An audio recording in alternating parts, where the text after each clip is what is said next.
अस्सलाम वालेकुम। सबसे पहले तो welcome to the first video. पहले भी हम कुछ वीडियोस बना चुके हैं but these videos are on about the environment we have here in Finland and about the grocery और कुछ साइकिलिंग के ब्लॉग्स हैं। But today this video is about the process of Finland, that how can you come here for study. There are multiple ways आप Finland job work visa पे भी आ सकते हैं and you can come on family visa, spouse visa as well if your spouse is in already in Finland. But specifically आज की video का मकसद ये है कि how can you come on study to Finland from Pakistan. सबसे पहले तो you have to apply. The first step is to apply in a degree जो कि आपके एक्सपीरियंस से रेलिवेंट है। एक्सपीरियंस से रेलिवेंट मतलब आपने जिस फील्ड में स्टडी की हुई है आपने उसी फील्ड में आगे अप्लाई करना है। और आपने अप्लाई किस तरह से करना है, एक वेबसाइट है studyinfo.fi के नाम से, आपने वहाँ पे उस वेबसाइट पे जाना है और वहाँ पे आपने अपने से रेलिवेंट कोर्सेज ढूंढने हैं। तो जब आपको आपसे रेलिवेंट कोर्स मिल जाएगा आपने उसके हिसाब से अपनी रिक्वायरमेंट्स देखनी है कि उस कोर्स की क्या क्या रिक्वायरमेंट है।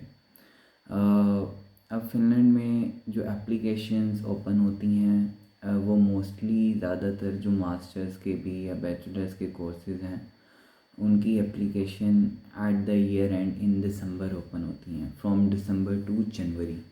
कुछ यूनिवर्सिटीज़ हैं जिस तरह से टेम्परे यूनिवर्सिटी है उसके एडमिशन पहले ही खुल जाते हैं, यानी कि दिसंबर में ही खुल जाते हैं। But most of the universities वो जनवरी के अंदर जॉइंट एप्लीकेशन के अंदर ही आपकी एप्लीकेशन रिसीव करती हैं। यानी कि जॉइंट एप्लीकेशन में आई थिंक आप कलेक्टिवली 6 यूनिवर्सिटीज़ 6 प्रोग्राम्स में अप्लाई कर सकते हैं। और जो ओपन एप्लीकेशन होती हैं जिनमें आप डायरेक्ट यूनिवर्सिटीज़ में अप्लाई कर सकते हैं उनकी डेट सेपरेट होती हैं। मोस्टली जो जॉइंट एप्लीकेशन है उसकी dates I think from 8 January to 18 January होती हैं, या 2 जनवरी फ्रॉम 18 जनवरी होती हैं। तो ये चीज़ें सारी वेबसाइट्स के ऊपर मेंशन है, वो आप देख सकते हैं। एंड स्टिल अभी ये वीडियो अभी दिसंबर चल रहा है तो स्टिल अभी दिसंबर में भी कुछ यूनिवर्सिटीज़ के एडमिशन ओपन हैं जिनमें टेम्परे है, आई थिंक ऑल्टो की भी कुछ प्रोग्राम्स के ओपन है, so you can always check. The first step is to apply, check, go on the website, check the deadlines and see which programs are relevant for you and in which programs you can apply. आप इनकी list बना लें, इनकी deadlines की list बना लें। Then the next step is to apply in these, see the requirements for these programmes. अब requirements में आपकी कुछ डिग्री से रिलेटेड रिक्वायरमेंट्स आ जाती हैं, कुछ प्रोग्राम्स में वर्क एक्सपीरियंस की भी रिक्वायरमेंट्स होती हैं और कुछ प्रोग्राम्स के अंदर ऑलमोस्ट सारे प्रोग्राम्स में आइल्स की रिक्वायरमेंट होती है। सो आइल्स आपने दिया होना चाहिए। I think 6 IELTS can also work, but it is better कि आपका अराउंड 6.5 मिनिमम 6.5 या आपका 7 जितना अच्छा हो उतना बेहतर है। They are higher chances of getting the scholarship. अब आपने प्रोग्राम तो सिलेक्ट कर लिया, आपने रिक्वायरमेंट्स देख ली। अब फिनलैंड में अप्लाई करने के लिए आपको जो अटेस्टेशन चाहिए होती है, काफ़ी बच्चों का ये भी सवाल होता है कि अटेस्टेशन कौन सी चाहिए। For bachelors, for applying for bachelors आपको आपकी HEC, आपको आपकी FSC की डिग्रीज़ की भी अटेस्टेशन चाहिए और मैट्रिक की भी IBCC के थ्रू।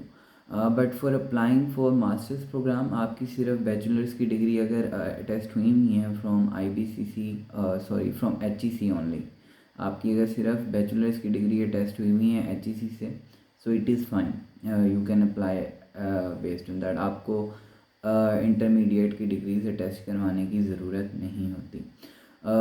एक अटेस्टेशन की चीज़ हो गई, दूसरा आपने आइल्स दिया हुआ हो और आपका अराउंड 6.5 या 7 तक स्कोर हो, इट इज़ बेटर। देन आपका आ जाता है वर्क एक्सपीरियंस। सब कुछ प्रोग्राम्स होते हैं उनके अंदर 1 या 2 ईयर्स का वर्क एक्सपीरियंस उन्होंने मांगा हुआ होता है। So it is better to have some work experience as well, but most of the programmes नहीं, एज सच कोई हार्ड एंड फास्ट रिक्वायरमेंट नहीं होती। देन आपका आ जाता है मोटिवेशनल लेटर। आपने क्या मोटिवेशनल लेटर आपके पास ज़रूर होना चाहिए, और एक अच्छा सा मोटिवेशनल लेटर ज़रूर लिखा हुआ होना चाहिए। उसके अंदर आप प्रोग्राम्स की बेहतर ये होता है कि आप एक जेनेरिक मोटिवेशनल लेटर ना हर जगह अप्लाई करें।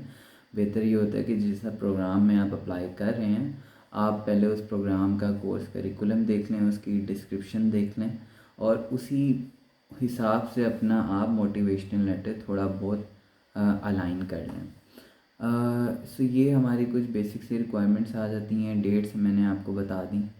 सो आप एक बारी जब अप्लाई कर देते हो, आप अपनी एप्लीकेशन सबमिट करवा देते हो, द नेक्स्ट स्टेप, अगला स्टेप क्या होता है? अगला स्टेप में यूँ होता है कि आपका सपोज करें आपका किसी यूनिवर्सिटी के अंदर एडमिशन मिल गया, ठीक है, और नेक्स्ट स्टेप होता है हमारा कि हमने अब स्टूडेंट परमिट के लिए अप्लाई करना है, फिर यूनिवर्सिटी की फ़ीस वगैरह देनी है।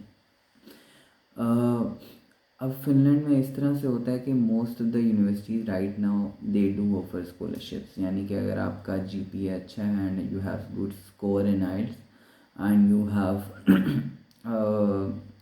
गुड मोटिवेशन लेटर, तो आई थिंक आपकी 50% या 60% और अगर आपका जीपीए बहुत अच्छा है तो आपकी 100% फ़ी ऑफ भी हो जाती है in most of the cases.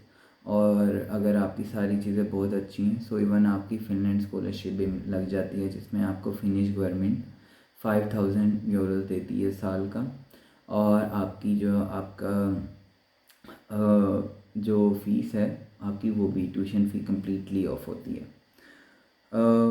So it is better कि आप जितना ध्यान से अपना कोर्स, अपनी फील्ड देख के अप्लाई करेंगे, you have the higher chances to get the scholarship. So when you apply, आपको जो डिसीजंस हैं वो आना शुरू हो जाते हैं, फरवरी में भी आना शुरू हो जाते हैं, मार्च में भी आना शुरू हो जाते हैं। सो अप्लाई करने के 2 से 3 महीनों के बाद आना शुरू हो जाते हैं।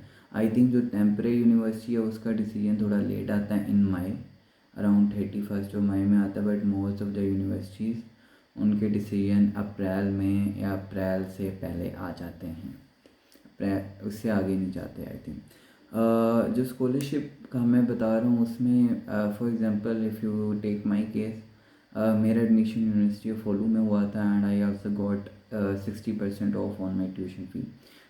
So basically the total fee was around 10,000 euro and I paid 4,000 euro for 1 year.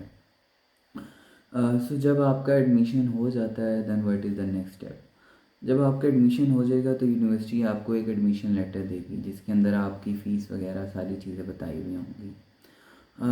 तो जो नेक्स्ट चीज़ आपने करनी होती है वो आपने यूनिवर्सिटी की फ़ी पे करनी होती है और आपने अपनी ऑफ़र को एक्सेप्ट करना होता है। बेहतर ये होता है कि आप थोड़ा सा वेट कर लें, 3-4 यूनिवर्सिटीज़ की ऑफ़र आने दें, और देन आप डिसाइड करें। यानी कि फॉर एग्ज़ाम्पल एक यूनिवर्सिटी आपको फरवरी में आपका एडमिशन लेटर बता देती है आपका एडमिशन हो गया, एक यूनिवर्सिटी का मार्च में आना है, एक यूनिवर्सिटी का अप्रैल में आना है, तो इट इज़ बेटर कि आप थोड़ा वेट कर लें और देखें कि किधर आपकी सबसे कम फ़ीस जानी है, आपको किधर स्कॉलरशिप मिली है, and then you go for the next stages. Basically अगर आपने फ़ौरन एक ही यूनिवर्सिटी की ऑफ़र एक्सेप्ट कर ली, फॉर एग्ज़ाम्पल फरवरी में आपको एक यूनिवर्सिटी ने ऑफ़र भेजी और आपने फरवरी में एक्सेप्ट कर ली, तो उससे होता ये है कि बाकी जिधर जिधर आपने अप्लाई किया हुआ होता है वो आपका एडमिशन, वहाँ पे आपकी एप्लीकेशन कैंसिल हो जाती है, यानी कि वो आपको देन यूनिवर्सिटीज़ ऑफ़र नहीं भेजती, उनके पोर्टल में सबके पास आपका डाटा जा रहा होता है। आपको ऑफ़र आ जाती है,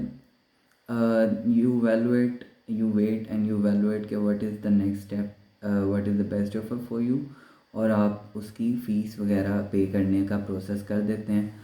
अच्छा, फ़ीस के ऊपर अब इस तरह से होता है कि यू कैन ईज़िली पे द फ़ी थ्रू टीटी के थ्रू। फॉर एग्ज़ाम्पल अगर आपकी फ़ीस 4000, मैंने जिस तरह 4000 यूरो पे करवानी थी, तो मैंने एनबीपी एक्सचेंज के थ्रू टीटी करवाई थी। सो आप टीटी करवा सकते हैं बैंक्स के साथ। बैंक्स कभी कभार नखरे करते हैं, तो इजी यही होता है कि आप टीटी करा दें। थोड़ा बहुत खर्चा ऊपर होता है बट इट इज़ फाइन। तो आप जो फ़ीस है वो टीटी से करवा सकते हैं, और या फिर अगर आपके पास कोई फ़ॉरेन डेबिट कार्ड है, आपके पास कोई फ़ॉरेन करेंसी अकाउंट है, या अगर आपके पास इस तरह की कोई चीज़ है, तो बेहतरीन ऑप्शन ये है कि आप उसके थ्रू फ़ी पे करवा दें। और अगर आप सोच रहे हैं कि आपने नेक्स्ट साल अप्लाई करना है, तो मेरी तरफ से आपको मशवरा ये होगा कि आप कोई फ़ॉरेन करेंसी अकाउंट खुलवाएं और अपने जो पीकेआर है वो कन्वर्ट करवा के उसमें रख लें, ताकि एट द टाइम जब आपने फ़ी पे करानी हो आपको इतना मसला ना आए। फ़ॉरेन करेंसी अकाउंट से बेसिकली इतनी बहुत आसानी से आपकी फ़ी पे हो जाती है और आपके पैसे भी रिज़र्व हो जाएंगे। ये चीज़ हो गई। दैन हमारा जब आपने फ़ीस पे कर दी, तो इसी के साथ ही आपने क्या करना है, आपने वीएफएस ग्लोबल की वेबसाइट पे जाके जो उनका अबू धाबी का ऑफिस है उधर आपने अपॉइंटमेंट लेनी है based on the suitable date. अब अपॉइंटमेंट के लिए आपने एक्टिव रहना है और आपको डेली बेसिस पे आपको चेक करना चाहिए कि वीएफएस ग्लोबल की वेबसाइट पे कब अपॉइंटमेंट्स ओपन हो रही हैं। सो जैसे ही अपॉइंटमेंट हो और डेट सूटेबल हो, आप वो अपॉइंटमेंट बुक करवा लें एज़ सुन एज़ पॉसिबल, क्योंकि अपॉइंटमेंट्स का काफ़ी मसला हो जाता है। फिर जब अगर आपको अपॉइंटमेंट नहीं मिलेगी तो आप वीज़ा नहीं अप्लाई कर सकेंगे। आपने फ़ी पे करा दी, आपने अपॉइंटमेंट बुक कर ली, फिर आपने अपॉइंटमेंट की डेट के हिसाब से अपना अबू धाबी का वीज़ा लेना है, और अपॉइंटमेंट से पहले पहले आपने अपना सारा प्रोसेस करना है। आपने अपना सारा प्रोसेस किस तरह से करना है, आपने अपना अब आपने फ़ी पे करवा दी, बाकी चीज़ें हो गई हैं। अब आपने अपना एंटर इन फिनलैंड खोलना है। एंटर इन फिनलैंड पे आपने अपनी एप्लीकेशन फिल करनी शुरू करनी है और अपना उधर अकाउंट बनाना है और बाकी सारी चीज़ें करनी है। और एंटर इन फिनलैंड में अब आप अगर आप एज अ स्टूडेंट जा रहे हैं तो आप देखेंगे आपकी जो आपने जो बैंक स्टेटमेंट शो करवानी है वो अराउंड 6,500 यूरोज़ के अराउंड है। तो आपने बैंक स्टेटमेंट शो करवानी है। बैंक स्टेटमेंट के ऊपर मैं आपको बता दूं कि बैंक स्टेटमेंट आप अगर एम्प्लॉयड हैं तो आप सेल्फ स्पॉन्सर भी कर सकते हैं अपने आप को। अगर आप एम्प्लॉयड नहीं हैं तो आप किसी भी बिज़नेस स्पॉन्सर से भी पैसे लेके बैंक स्टेटमेंट शो करवा सकते हैं। अगर आपका कोई फैमिली में रिलेटिव सैलरीड पर्सन है तो आप उसके थ्रू भी अपने बैंक स्टेटमेंट शो करवा सकते हैं। बट ये है कि पैसे आपके बैंक अकाउंट में होने चाहिए। और जो स्पॉन्सर की रिक्वायरमेंट्स हैं वो भी उसके बारे में भी मैं आपको बताता जाऊँ। बट ये है कि इसके ऊपर मैं एक डिटेल में फर्दर वीडियो बनाऊँगा, तो उसके अंदर आप जो बैंक स्टेटमेंट की रिक्वायरमेंट्स हैं आप वो देख लीजिएगा। अब आपने आपका स्पॉन्सर फॉर एग्ज़ाम्पल अगर सैलरीड पर्सन है तो आपने एक तो आपने उसके बैंक से अपने बैंक में पैसे ट्रांसफ़र करवाने हैं, और आपने सारी टैक्स रिटर्न्स अपने स्पॉन्सर की, उसकी लास्ट 3 मंथ्स की सैलरी स्लिप्स, उसकी बैंक लास्ट 3 मंथ्स की बैंक स्टेटमेंट, और स्पॉन्सरशिप लेटर, यानी कि आपने एक सर्टिफिकेट भी बनवाना है, और यू हैव टू और सारी tax return, sponsorship stamp paper के ऊपर आपने एक स्पॉन्सरशिप का लेटर बनवाना है। उसके बाद सैलरी स्लिप्स लगनी है सारी, और उसका एम्प्लॉयमेंट सर्टिफिकेट भी लगना है, और एक्टिव टैक्स पेयर का सर्टिफिकेट भी लगना है, यानी कि जिसके अंदर लिखा हुआ हो कि ये बंदा एक्टिव टैक्स पेयर है। तो ये कुछ डॉक्यूमेंट्स हैं जो साथ लगते हैं। सो आपने अपनी बैंक स्टेटमेंट रेडी रखनी है, अपने बैंक में पैसे रखने हैं, और अपनी एंटर इन फिनलैंड पे एप्लीकेशन फिल करनी है, और आपने एंटर इन फिनलैंड की फ़ी देनी है। और अब आप अगर स्टूडेंट वीज़ा अप्लाई कर रहे हैं तो आपको इंश्योरेंस भी चाहिए होती है। तो मैंने तो स्विस केयर की इंश्योरेंस ली थी।